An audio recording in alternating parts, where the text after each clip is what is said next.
అస్సలాముఅలైకుం వరహమతుల్లాహి వబరకాతుహ్. 10th class third lesson ప్రపంచ పదులు. కవి పరిచయం C Narayana Reddy. Poem reading కరాం.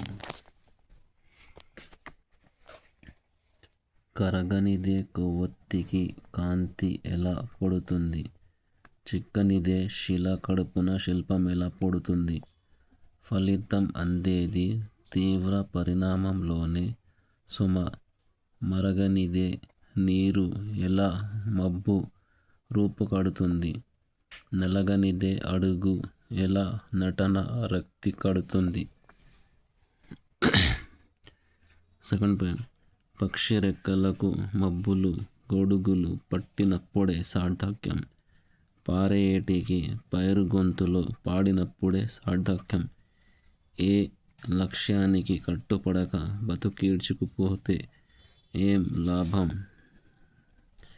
నేర్చిన చదువు జాతి జాతకం మార్చినప్పుడే సార్థక్యం, కట్టుబానిసకు సంకెళ్ళు మట్టి గరిచినప్పుడే సార్థక్యం.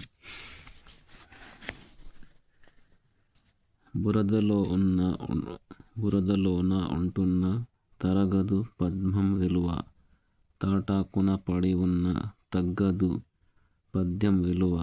అసలు సిసలు పస ఉంటే అవరోధించేదెవరు, అరసీకు లేమంటున్న చెరగదు గానం విలువ. మూర్ఖులు ముంచేస్తున్న మునగదు జ్ఞానం. ఎంత దున్నినా మట్టికి ఎప్పుడైనా కలత ఉన్నదా, ఎంత ఉరికిన ఈటికి ఎప్పుడైనా నలత ఉన్నదా. అంతలోని ఉసురంటూ అలసి సొలసి పోతున్నారా, ఎంత ఎగిసిన నింగికి ఎప్పుడైనా కొరత ఉన్నదా, ఎంత పీల్చిన గాలికి ఎప్పుడైనా కోత ఉన్నదా. रीडिंग के लिए अपलोड कर रहा हूँ मैं, आप लोग को रीडिंग कीजिए। अस्सलाम वालेकुम वरहमतुल्लाहि वबरकातुहू।